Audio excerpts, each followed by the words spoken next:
S'agissant du renouvellement des passeports, vous n'êtes pas sans savoir que le monde sort d'une crise assez profonde et c'est maintenant que le transport aérien est en train de reprendre dans des conditions encore beaucoup plus difficiles que de par le passé.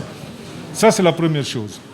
La seconde chose, c'est que effectivement, il y a beaucoup de compatriotes aujourd'hui qui demandent à ce que les documents de voyage, notamment les passeports, soient renouvelés. Un effort exceptionnel a été fait du côté de l'Italie, où des équipes ont été dépêchées depuis Dakar. Mais ce qu'il faut savoir, nous avons 8 centres de passeports et 8 valises mobiles.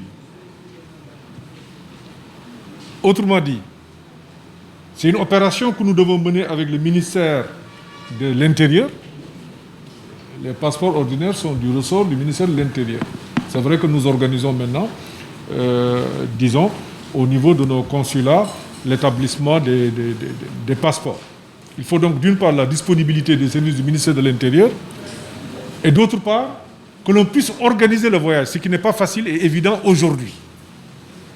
Un peu difficile parce que pour se rendre en Italie ou en Espagne, ce n'est pas uniquement le visa. Il faut derrière mettre en place un certain nombre de mécanismes pour permettre aux forces de police qui doivent établir le passeport de pouvoir se déplacer. Toujours est-il que ce que je puis dire, après l'Italie, les missions vont se poursuivre et aujourd'hui la crise a été un peu longue et c'est dans tous les pays que nos compatriotes ont des documents qui ont expiré ou certains ont perdu leurs documents.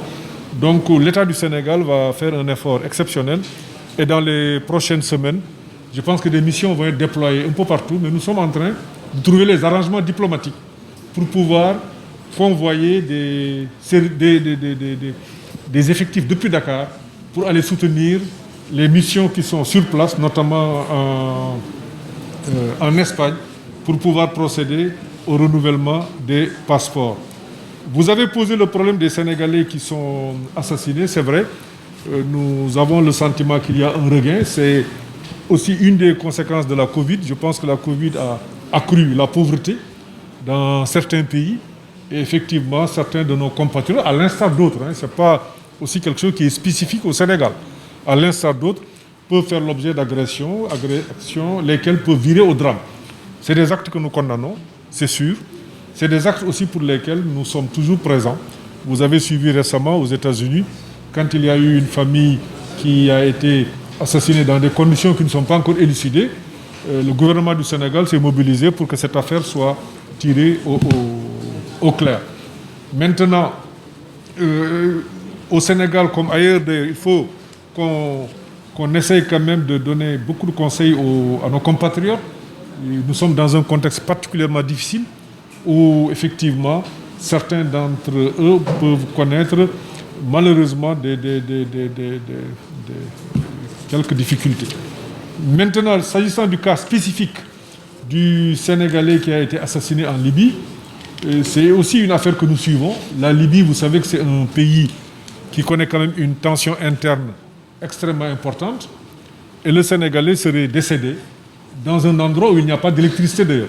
Vous voyez un peu ce que ça pose comme condition de conservation. Je ne veux pas revenir sur ces détails parce que c'est encore rajouté à la peine de la famille, vous comprenez, et que les autorités libyennes sur place, pour des raisons sanitaires, avaient décidé d'inhumer le corps sur place. Mais c'est un dossier pour lequel nous avons été informés dès que ce crime est intervenu, mais maintenant dans un endroit qui pose quelques problèmes en termes de sécurité et d'accès.